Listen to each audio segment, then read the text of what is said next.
Motif pris de ce que des mandats ne seraient pas renouvelés pour les uns depuis toutes ces années, depuis 10 ans, 13 ans, selon les cas.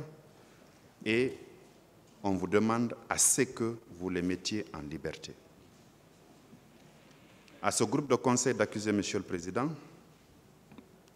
j'oppose seulement 2 dispositions légales. L'alinéa 2 de l'article 288 et l'article 238 du Code de procédure pénale. Monsieur le Président,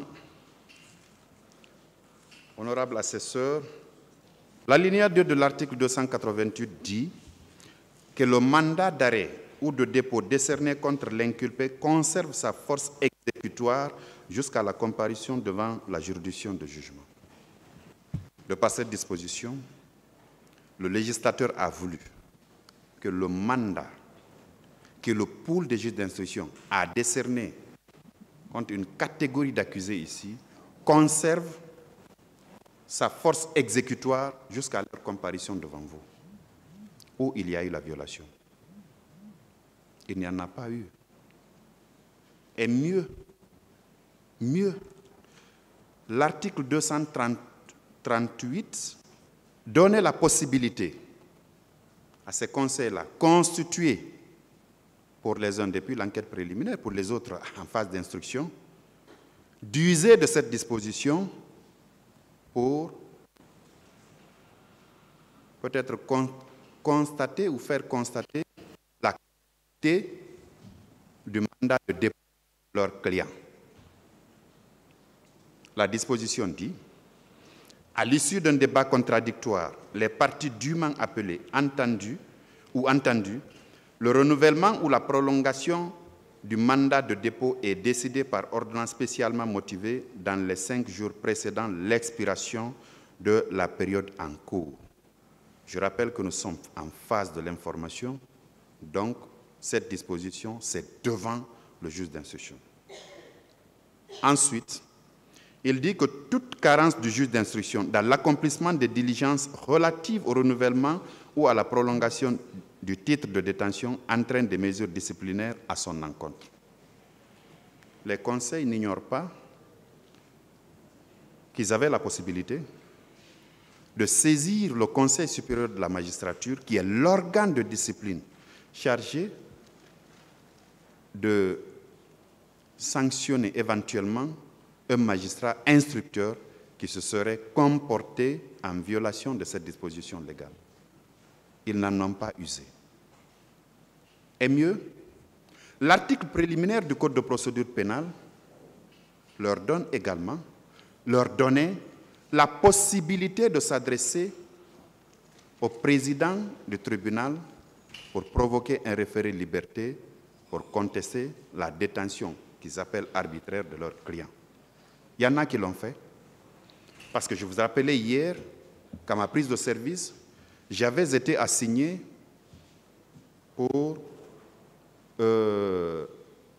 par les conseils de M. Aboubakar Diakité Toumba pour contester sa détention. Je vous ai indiqué hier l'ordonnance que la présidente avait entreprise pour rejeter la demande que les conseils de Toumba avaient formulée, Monsieur le Président.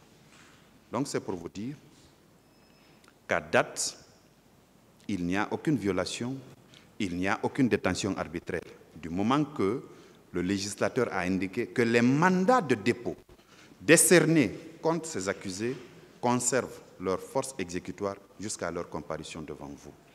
Monsieur le Président, qu'on ne vous distrait pas, je sais qu'on ne le pourra pas, vous êtes assez serein, vous qui composez le tribunal criminel, et que vous n'allez pas un seul instant hésiter à dire le droit tel que nous vous avons connu. J'ai fini et je passe la parole à M. Amadou Diallo, qui vous entretiendra, comme je l'ai annoncé, sur la prétendue nullité des exploits. Je vous remercie. Merci, Monsieur le Président. Merci, honorable assesseur. Merci, Monsieur le procureur. Monsieur le Président, comme tout parquet bien organisé, il me revient de vous entretenir sur l'exception soulevée par la défense en ce qui concerne la nullité des citations. Monsieur le Président, honorable assesseur, à l'instar de mon prédécesseur, nous vous ferons l'économie de temps et d'énergie pour ne se consacrer qu'à l'essentiel, fondant nos arguments sur des bases légales. Monsieur le Président, c'est en cela que je vais aborder la question de la nullité des citations invoquées par la défense qui ne constituent en soi qu'a priori qu'une exception dilatoire, stérile, parce qu'il ne pourra pas prospérer devant vous. Que dit la loi, Monsieur le Président? Permettez-moi, Monsieur le Président, honorable assesseur, de vous faire lecture d'un certain nombre de dispositions du Code de procédure pénale qui règle la question en la matière. Je commencerai, Monsieur le Président, par l'article 656 du Code de procédure pénale qui dispose. Monsieur le Président, c'est pour des besoins, nous sommes dans une salle d'audience, comme certainement vous le constaterez dans cette salle, au-delà des professionnels de droit que nous sommes, certainement il y a des étudiants en droit qui sont là, il y a des intellectuels qui souhaiteraient, n'est-ce pas, sur la question, à la sortie de cette audience, avoir vraiment, n'est-ce pas, éclairer leur lanterne. Que dit l'article 656 du Code de procédure pénale qui régisse les citations? La citation, plutôt les citations et significations, sauf disposition contraire des lois et règlements, sont faites par exploit d'huissier de justice. Il est constant. Et l'on ne saurait le contester. De l'autre côté, que ces exploits versés au dossier, ces citations versées au dossier, sont faites par exploit d'huissier. C'est clair. Monsieur le Président, l'article 657 dispose: la citation est délivrée à la requête du procureur général, du procureur de la République, de la partie civile et de toute administration qui y est légalement habilitée. Monsieur le Président, honorables assesseurs, vous conviendrez avec moi également, et je le dis de l'autre côté de la défense, l'on ne saurait le contester, que l'exploit, la citation qui a été délivrée, elle a été à la requête du procureur de la République. Personne habilitée par la loi, ayant la qualité, qui a délivré l'acte de citation. Monsieur le Président, je vais vous faire lecture des dispositions de l'article 659 également, qui parle des délais, ou en tout cas qui règle la question des délais des citations. L'article préalable fixe les délais de citation en son article 658. Le délai entre le jour où la citation est délivrée et le jour fixé pour la comparution devant le tribunal est d'au moins 5 jours à la partie citée réside au siège du tribunal, si la partie, citée réside au siège du tribunal, 8 jours si elle réside dans le ressort du tribunal, 10 jours si elle réside dans un ressort limitrophe, 20 jours si elle réside dans un autre ressort du territoire de la République de Guinée, 3 mois dans tous les autres cas. Mais, Monsieur le Président, cette question de délai aussi a été réglée par l'article 659 qui dispose « Si les délais prescrits à l'article précédent n'ont pas été observés, les règles suivantes sont applicables. Dans le cas où la partie citée ne se présente pas, la citation doit être déclarée nulle par le tribunal. » Mais, Monsieur le Président, la citation dont on vous demande de déclarer nulle, mais la personne citée est devant vous. Il a répondu à la bonne adresse. Elle est là. Le point 2 de l'article 659, Monsieur le Président, va plus loin.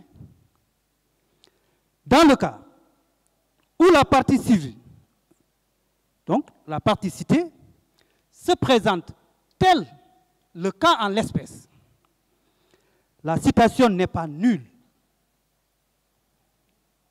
Mais le tribunal doit, sur la demande de la partie citée, ordonner le renvoi à une audience ultérieure. Monsieur le Président, on doit passer là. Vous conviendrez avec moi que ces exceptions portant sur la nullité de ces citations n'ont été soulevées que le deuxième jour à l'audience de renvoi d'hier et que toutes les parties citées sont présentes sur les lieux.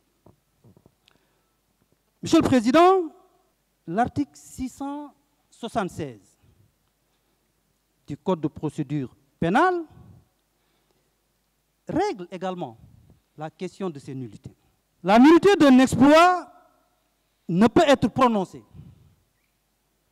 que lorsqu'elle a eu pour effet de porter atteinte aux intérêts de la personne qu'il concerne sous réserve des délais de citation des dispositions de l'article 659. Nulle part, en aucun moment, ici, en tout cas en ma présence, il n'a été question de grief portant atteinte aux intérêts de l'un quelconque des accusés ici présents. Les citations ont été régulièrement servies par un huissier tel que prévu par la loi. Ces exploits de citation ont été délivrés à la requête du procureur de la République qui en est habilité par la loi. Et, Monsieur le Président, les accusés sont devant vous. Ils ont répondu à la bonne adresse. En quoi l'on peut ici nous exhiber des griefs portant atteinte aux droits de l'un quelconque, d'un accusé ou des accusés pour invoquer la nullité de ces citations, si ce n'est que dit dilatoire. Monsieur le Président, je ne vais pas être très long, parce que j'ai des collègues qui prendront la parole. C'est pourquoi, à la lumière et sur le fondement, à la lumière de tout ce qui a été dit, et sur le fondement des dispositions de l'article 676, vous constaterez que ces exploits de citation portent toutes les mentions prescrites par la loi. Toutes les mentions prescrites par la loi figurent dans ces exploits de citation. La personne qui a procédé à la signification de ces exploits est un huissier de justice, tel que la loi le prescrit. La personne qui les a établis en a la qualité en la personne de M. le procureur de la République, et aucunement, et nulle part, l'on vous a démontré ici en quoi, n'est-ce pas, ces exploits de citation portent grief aux intérêts de l'un quelconque des accusés. C'est pourquoi, Monsieur le Président, en conséquence, en ce qui concerne cette exception de nullité tirée, n'est-ce pas, des citations, le ministère public requiert, qu'il vous plaise, rejeter purement et simplement cette exception soulevée par la défense, parce que non fondée, si ce n'est que dans un objectif dilatoire. Monsieur le Président, vous permettrez que je laisse la parole à mon collègue, qui, n'est-ce pas, vous entretiendra en ce qui concerne les autres actions. Je vous remercie.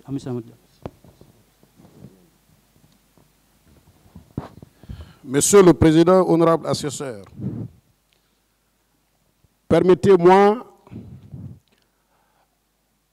avant d'accomplir la tâche qui m'a été assignée par Monsieur le procureur de la République, de m'acquitter tout d'abord d'un devoir.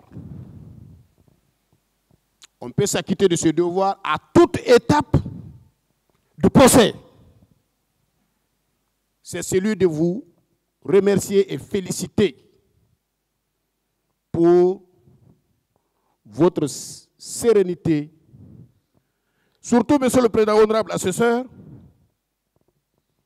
vos qualités, votre patience.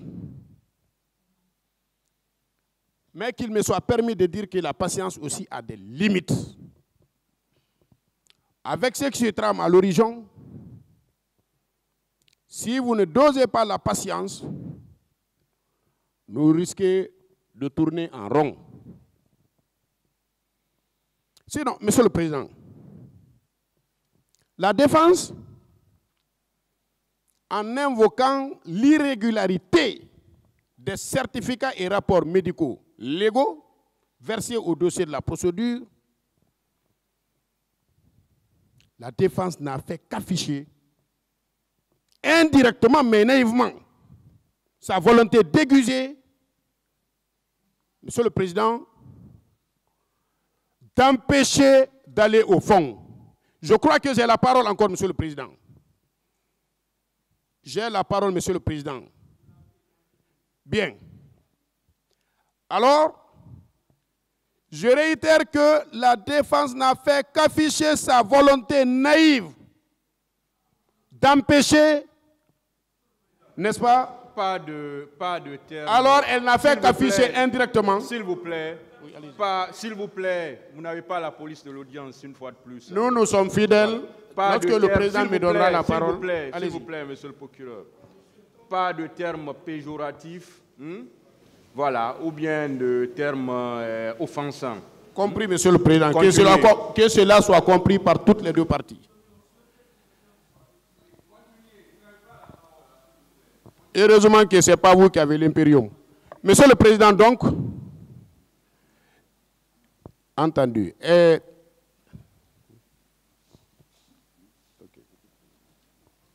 Parce que, monsieur le président, je disais que cette attitude ne vise qu'à empêcher d'aller au fond. Parce que lorsque nous y serons complètement, vous comprendrez aisément tout l'embarras de la défense. Monsieur le Président, nous avons rencontré certains d'entre eux en France, à Dakar, à Ignacidine ici tout près, à Donka, à la clinique Ambroise Barry, à la clinique Mère et Enfants. Allez se faire soigner ou faire soigner un des leurs. Ces jours-là, aucun n'a invoqué l'incompétence